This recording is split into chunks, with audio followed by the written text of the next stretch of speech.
On today's episode of BRC and Friends, I sit down with Sheila M. Beckford and E. Michelle Letter, co-authors of the For Real series, Anti-Racism for Reals, Real Talk with Real Strategies in Real Time for Real Change, and most recently, Doing Anti-Racist Business, Dislodging and Dismantling Racism with the For Reals. Not only do we talk about how their process of moving organizations to be anti-racist is different than the approach of DEI, but we talk about their very funny origin story, parents dancing on TikTok, and so much more. We had a great time, and we hope you will too. Thanks for being here. Grab a beverage, pull up a chair, and enjoy listening to my conversation with Sheila M. Beckford and E. Michelle Letter. My name is Bruce Reyes-Chow, and this is BRC and Friends. Each episode, my co-hosts and I chat with activists, artists, academics, and adventurers to discuss politics, faith, pop culture, technology, and as you will discover, pretty much everything that pops into our heads. This is basically an excuse for us to hang out with friends and colleagues and riff about things that matter. Welcome to BRC and Friends. And welcome to BRC and Friends. I'm very excited. Some colleagues of writers of Childless Press are on today. Sheila and Michelle are here. They are the authors of Doing Anti-Racist Business, Dislodging and Dismantling Racism with the For Reals. I'm super intrigued by the title and how that all came about. As some of you know, my family's been dealing with some elder care issues, and I fully admitted to them I have not read it. And so when we get to the book part, I get to pretend like I'm not going to pretend that I haven't read it. I actually haven't. And so they're going to fill us in. Just like if you all were looking at the book and you're like, should I get this? You get to now hear the nitty gritty. But first, before we get to that, I'm going to ask them to introduce themselves, and we'll talk a little bit about joy in the world. So Sheila, if you would go ahead and introduce yourself to folks. Sure. I'm Sheila M. Beckford. I am a co-founder of Anti-Racism for Reals, or For Reals, anti-racism consulting and training, LLC. I am also a pastor of a church in Brooklyn, New York. Awesome. I have a dog. We will get to dogs. We discovered we all have dogs, so we'll surely get to there. Cozy, and I have a daughter who just turned 10. Ooh. Wow. Oh, I don't talk about my eldest daughter, but she's 24. That's why I don't talk about her. She ages me. It ages me. I had 27, 22, and 20. So, it's all good. It's all good. Okay. All right, Michelle, if you should introduce yourself, please. Sure, absolutely. My name is E. Michelle Letter, and alongside Sheila, I'm also a co-founder of Anti-Racism for Reals. We've written 2 books together. So we've written the Doing Anti-Racist Business, but also Anti-Racism for Reals, which introduces the actual For Reals. I serve Metropolitan AME Church in Washington, D.C. I'm an assistant minister on the ministerial staff there, and I'm an itinerant elder in the AME Church. And let's see. Oh, I'm also deeply into academia, even though I've just finished my final degree, but my work focuses on preaching and pedagogy. Oh, I live in Baltimore City, and I have a dog. We've already established we all have dogs. My dog is named Cashmere. She's 8 years old, and she's a pit, probably boxer mix. And named Cashmere? That is awesome. Yeah. Oh, thanks. That is because if you hear the word cashmere, I don't think you expect to see a pit boxer mix. I mean, right? I mean, I think you're thinking some Bill Cash. I don't know. We're breaking stereotypes all over the place. That's right. I don't have anything cashmere in my closet, so I have actually no idea what that stereotype would even really be. Well, as long as we've talked about names, Sheila, what's your dog's name again? And what kind? Cozy. Yes, Shih Tzu Poodle. Oh, so you do have a little one, and is it a cuddle dog? Does it actually cozy up to you? Oh, absolutely. Okay. It'd be funnier if it was named Cozy and then it didn't like to touch anything. And it was like, It would be, but not this one. Not this one. Yeah. No. So we have two. One of them, everybody who follows me on the socials knows Vespa, because Vespa is a English Bull Terrier and is the best dog ever, and it's my favorite dog. And my children do not ask me who the favorite child is, because they know that it's none of the humans. It is my dog. And then we have another one. So, which is Another one. basically. So we inherited my father-in-law's dog when he went into assisted living. The requirement was he had to give up his dog, and none of us like this dog because he's mean and grumpy. He's a grumpy old man named Bernie. And so, but we took him because that's what you do. And so he is still a grumpy old man dog, and just kind of harumps around the house. So it's a terrible cycle. When you're grumpy, people don't like you, and then you get grumpier. So there's ours. So what, besides the dogs, let me ask you before we jump into the book, what has brought you joy lately? Anything in the world, your life, just whatever you'd want to share. What's brought you joy? And Michelle, we'll start with you. I've been taking to solitude lately. I've really been going on an inner kind of journey lately. So a lot of reading and journaling and just stretching. My first career was in fitness, and because of that, I've done a lot of overdoing with physical activity. And so I've been taking time to really just kind of pay attention to my body and how it moves through stretching, how it moves through strength training, but not in an overtaxing kind of way, just in a paying attention to what my muscles are doing kind of way. So I think just an inner solitude kind of journey is bringing me joy. Great. That's awesome. Thank you. Yeah. Sheila, what about you? What's brought you joy lately? Well, I've been sick for over a month, actually. And during that time that I've been out of work and home, I've been able to catch up on television shows. Yeah. That I didn't even know existed. Just surfing, and I'm like, wait, this looks interesting. Please tell me you're about to share some trash TV that you watch. I mean, you can watch the deep stuff too, but what are the shows you've been binging? I've watched Murder in the Building. Oh yes. Excellent. I didn't even know it was on television. I didn't even know it existed, and I just happened to be surfing. I was like, what is this? Yeah, I know. What trio is that? Right. Exactly. Who put these three people together?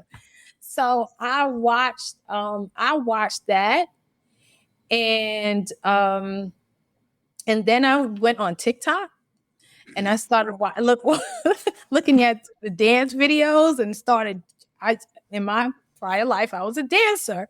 And so I started to actually do the dances and, memorize them and practice them. And my 10-year-old was like, oh, Lord, please don't go out of that. I was like, oh, I got my groove back. You should set up your camera like you're recording and about to publish, and just to see what they do. It's like, oh, you got to follow my new TikTok because I'm doing dance things now for reals. You should. Yeah. I followed my 24-year-old on TikTok. And she said, I better not see any dances. That's all I'm saying. I will tell you, if the three of you did them together, oh my goodness, that would blow up. Like that, especially if you were better than one of the other two. I am.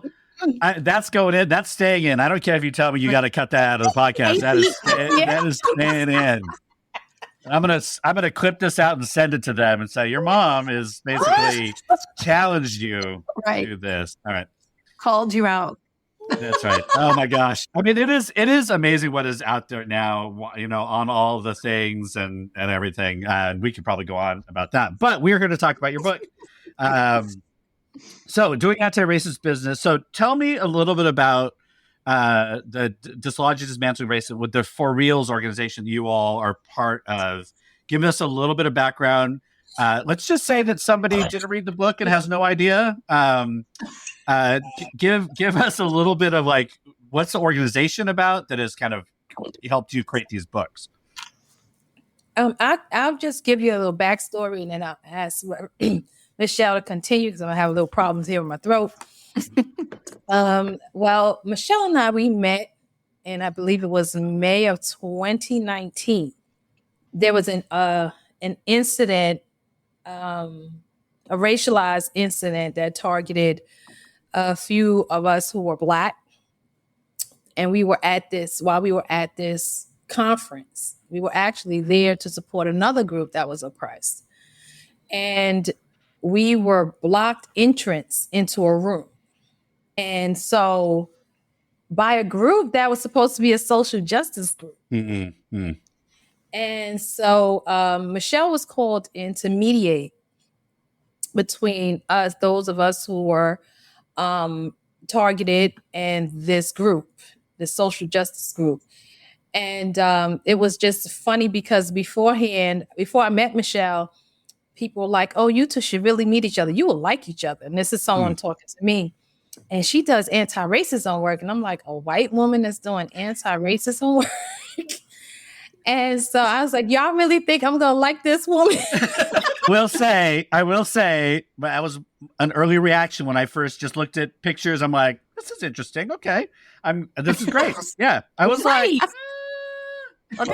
Right. So that was my initial reaction. They were like, oh, you two will really like each other. You two will really get along. And I was like, I'm good. I do not need to meet Michelle. We're good. Right. And then she was the mediator. She was the one that's facilitating this meeting between this social justice group and those of us who were targeted.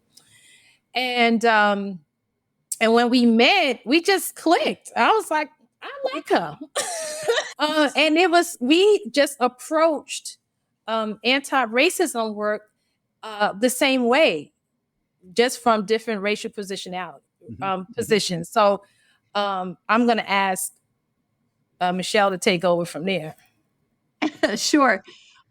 So after that time of meeting together and we only had a chance to really talk for maybe about 5 or 10 minutes the night before. We were all at this kind of third party location.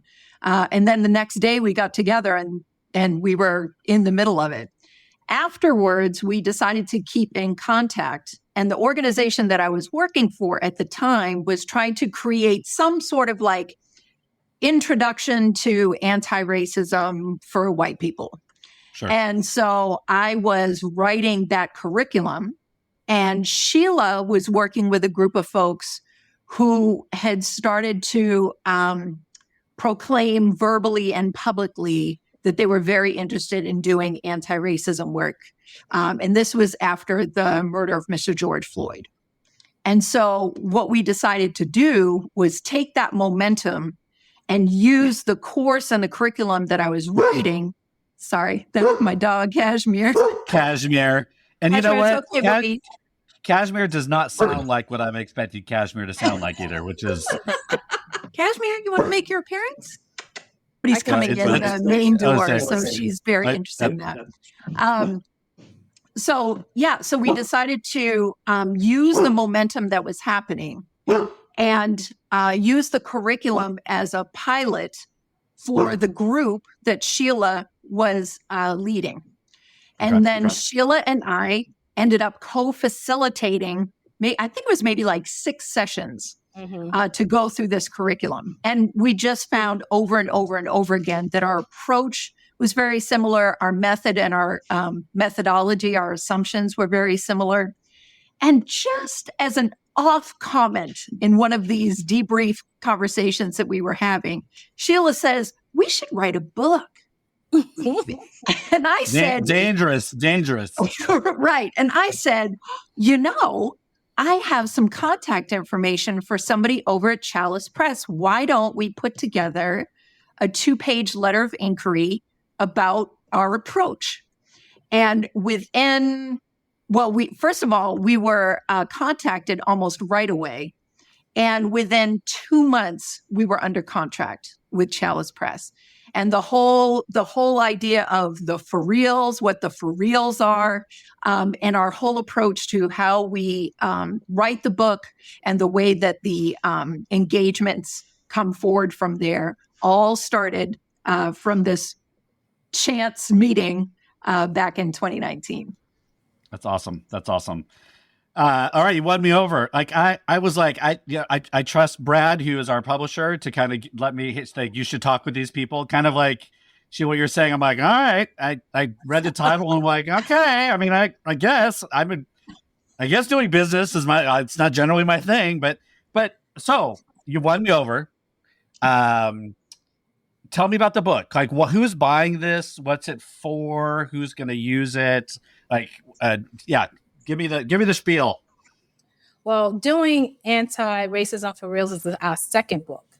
The first one it was Anti-Racism for Reals, Real Talk with Real Strategies and Real Time for Real Change. Those are our 4 reels.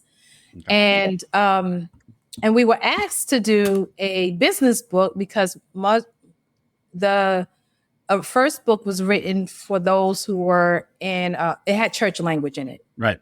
So that was the audience. So people who were in the business world read the book.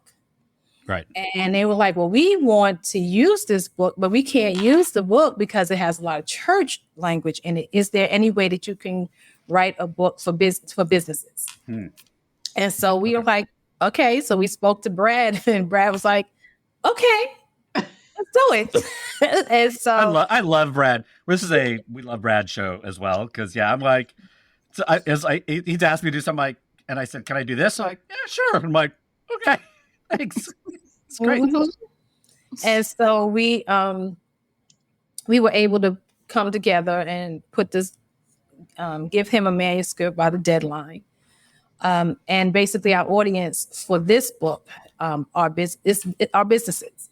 Okay. Mm-hmm. So you're like, if you were doing, DEI, I can't remember what it's, DEI work or something, this might be something, a resource that folks would use, or if they're, or like who in the business world do you expect to pick this up?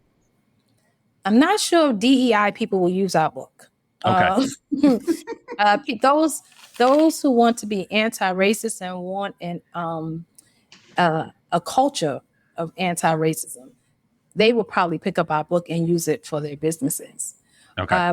I do have to say that one person that I do know who has a DEI consulting company read the book and was like, oh, I'm going to use some of this stuff in this book. So do you think, is it more about dismantling structures and culture and institutions? So DEI is to like, why do you say that they wouldn't use it? This feels like there's something there.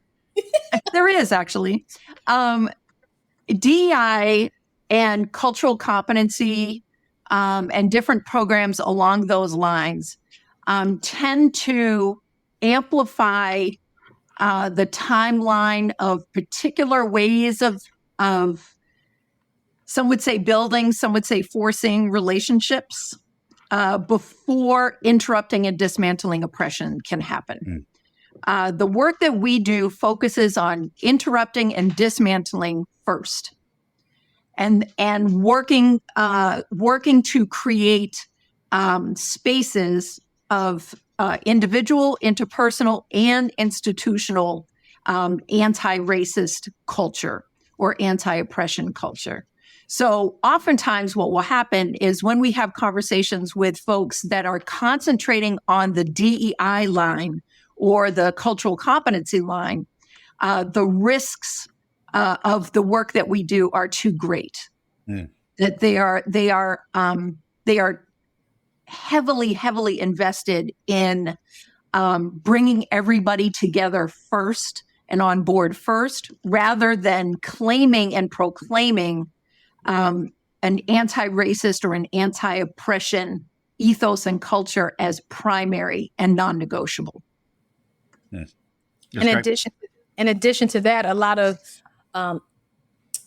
DEI and this multicultural trainings or work, it focuses on what we have that's alike. Mm-hmm. The problem always come in when there are differences. Racism and oppression, it's not based on what's alike. We all have two eyes and nose. Most of us, have all of these things that are similar. But the things that are different are the things that separate us, Right, and cause oppression. I'm imagining people are going to be tricked into getting this, though. I could see DI people going like, "This, I'm going to get it," and then they read it and they're like, "Oh shit, I can't do this." Well, right? I mean, they're going to, right? Yeah. Sorry. Here's the thing, too. For what DEI and different lines of the field proclaim, that a lot of folks will proclaim this is what they want.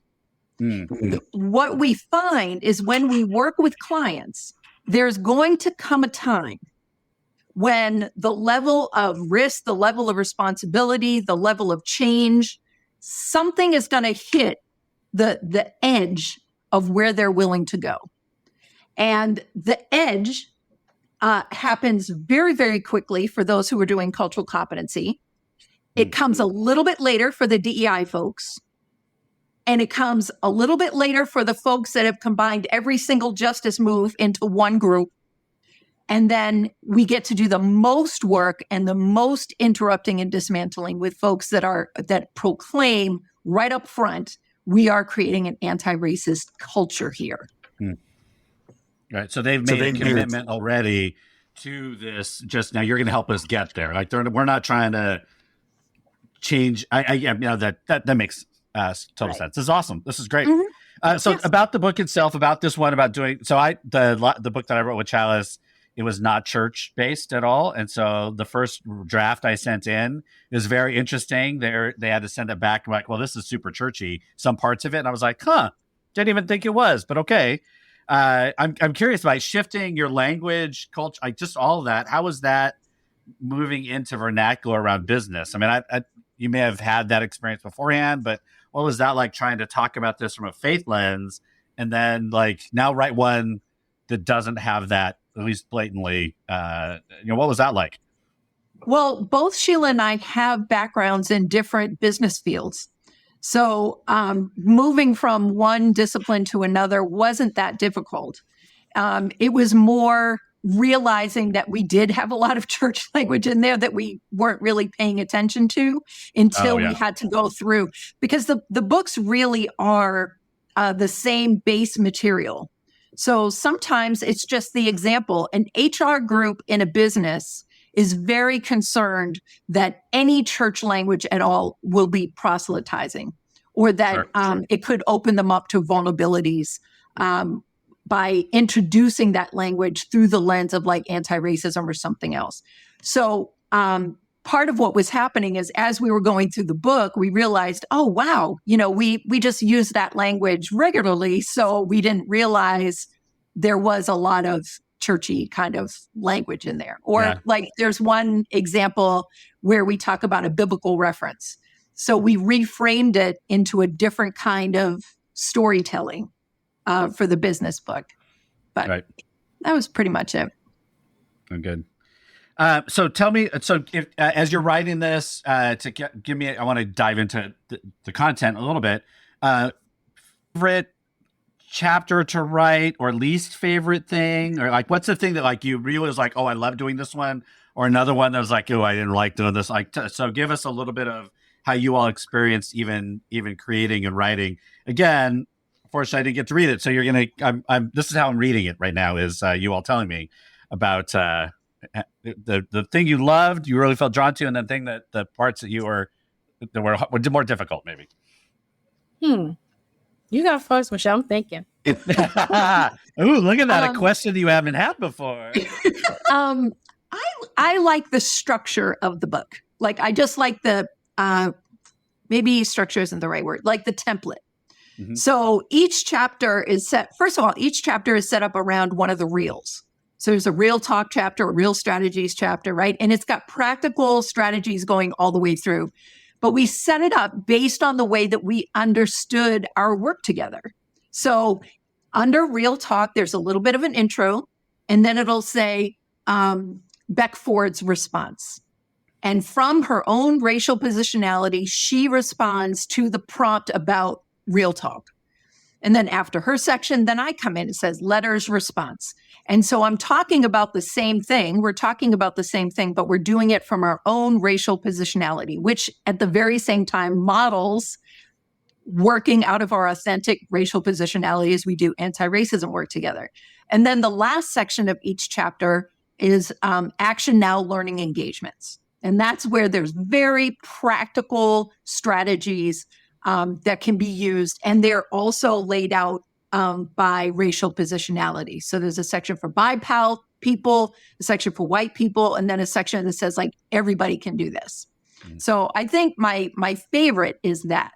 My least favorite is editing for the 14th time when I can't, I just can't read this sentence one more time because I don't even know what it means anymore. Oh yeah. So yeah. There was a moment in, it's a fortunate world to be able to write books and be an author. Like there's part of me that's like, everybody says, I want to write a book. And I'm like, well, then you got to go write it. You can't just be one. And then there's like, when you get to do it, it's so awesome. But that part where you just want to be like, can I just accept all for all the edits and be done with it? Because I trust you and I love you and I know you want the book to be good. So I'm just going to accept all. And like, you can't do that. I need you to actually read them. All right. Okay. So just thinking back on about writing this book, the first book we wrote, I was recovering from COVID while we were writing that book. So my favorite part was that I was healthy while I was writing this book. Amen. And also it actually helped me to think about the different things and different events and different circumstances that I was in when I was in corporate America. And I was, and as I'm writing these, as I'm doing my writing, I'm like, I wonder how many people come shaking their head like, this is it. This was what happens right now. Like, I haven't been in corporate America. I don't even know how many years, but it still resonates with so many different people, all of these examples that we have put forward. And I think one of the things that I really like is that I'm not only speaking for myself, it is my experience, but it is also the experience of many others who look like me, who are part of the Black, Indigenous, Pacific Islanders, Asian, Latino, Latinx community. So they can recognize and then say, this is what is happening right now to me. Someone may be trying to gaslight me to make me think that this is not happening, but this is actually happening in my workspace at this time. And so that was exciting for me. That's one of my favorite parts there. The least favorite is, again, I'm going to have to agree with Michelle on this one. It's the editing. Because at one point I was like, I am sick of this. I'm so sick of reading this. There's probably people listening going, oh, you poor writers. You have to edit your own work. True. It's so true. Yeah. No, it's like at one point you're like, I am done with this book. Can we move to the podcast interviews and all the fun stuff afterwards? Because I do not want to read it anymore. No, that's all. How long did it take you all to? I mean, as you're writing together, it's interesting. I've interviewed a couple of pairing co-writers. How did you? So I assume that there's like a narrative that's both of you, and then there's your parts. I mean, how did you all write it? Just in terms of process, how did that work? Well, Michelle went in her little writing corner. I went into my writing corner. We did talk about, we gave our prompts. We started with prompts, said, okay, this is what we're gonna write about. And then we brought our minds together. And I would read her part and I was like, oh, this is so good. Or, or I'll say, oh, don't say that. And then she would read my part, and she said, well, as a white person reading your part, this is what I understand. So we were still, again, coming from our racial positionality. So it was, and then when we wrote the parts where we did together, we just sat there and wrote together. You know, Really? she was like, okay, she would start writing out. Oh, this goes here. This should go in here. And, you know, so we would just brainstorm together, and then we would let it rest. And then we would come back to it. We would read through it again. Michelle is an A++ personality. So Michelle would read it over and over again on her own.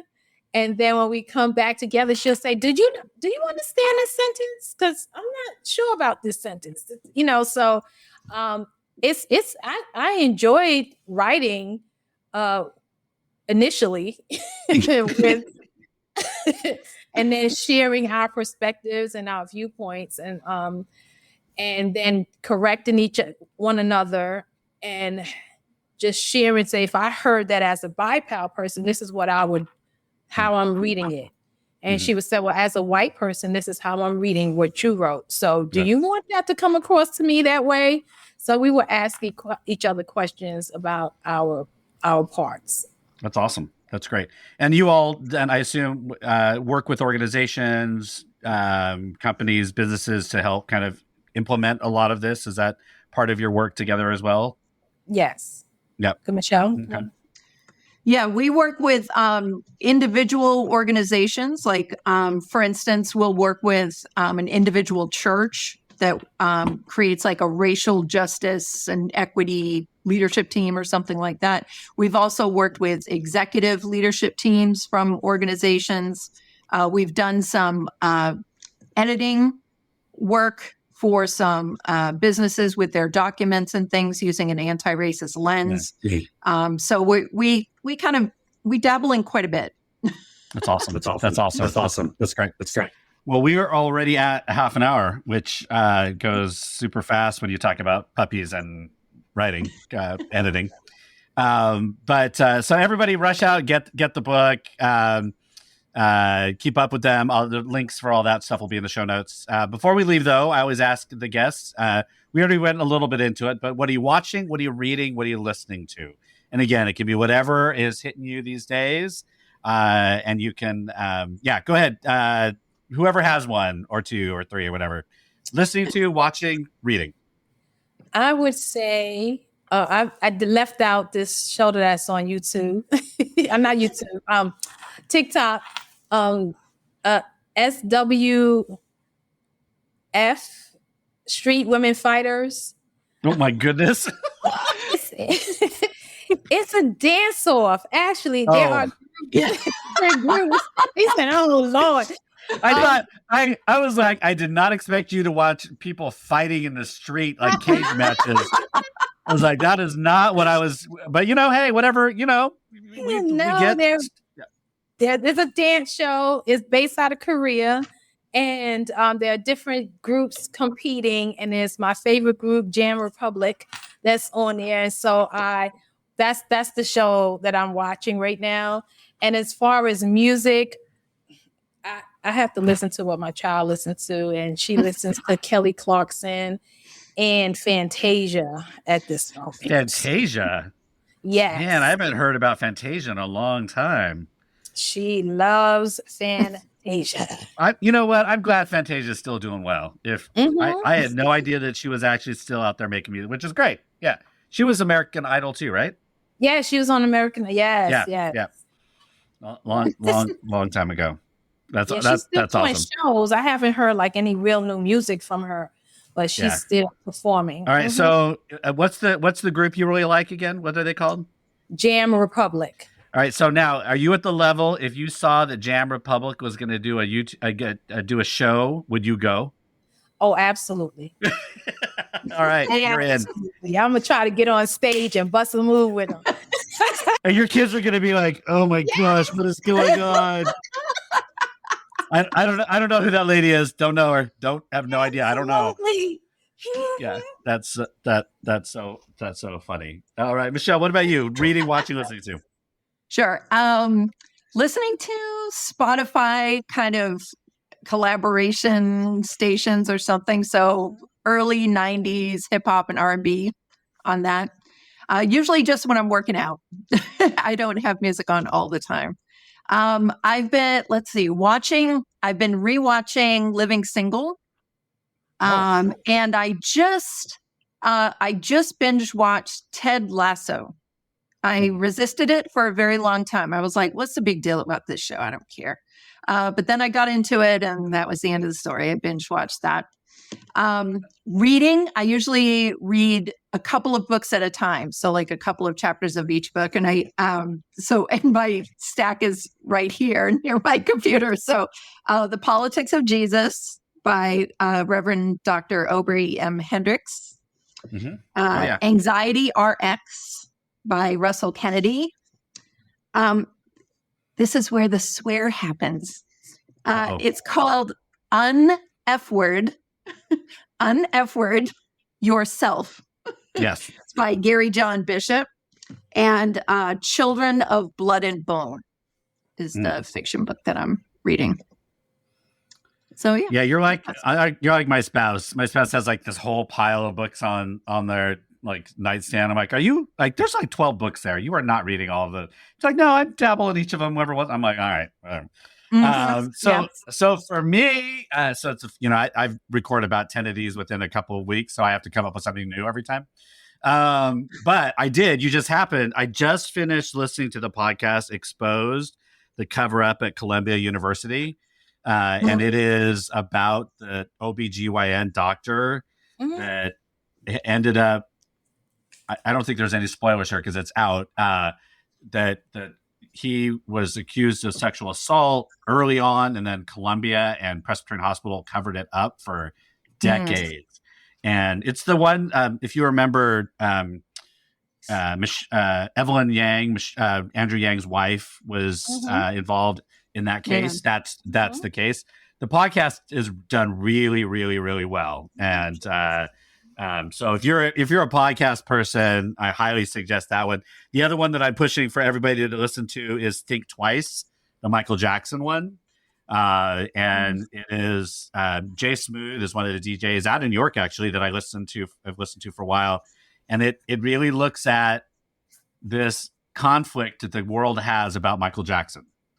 And does a really good job at kind of laying everything out, and there's spoilers are where everybody lands at the end, but it's kind of it really does kind of lay out this tension, especially for those of us who grew up on him, for the Black community, like what did it, all the allegations, and when the documentary Surviving Neverland came out and all that. So those two podcasts, just those are the ones where like you'll sit in your car an extra 5 minutes in the driveway so you can keep listening. That's how good they were. So those are the two that I've been listening to. So, all right. Thank you both for being on the show. This has been so fun. I'm glad to get to know you all. Thank you for having us. No, you're very welcome. All right, everybody. Thank you for listening to another episode of BRC and Friends, as we like you to do, wherever you put podcasts in your ears. Subscribe, rate, review, do all the things. Share these out. Look in the show notes for the link to the books and follows and all those kind of things. And we will see you next week on BRC and Friends.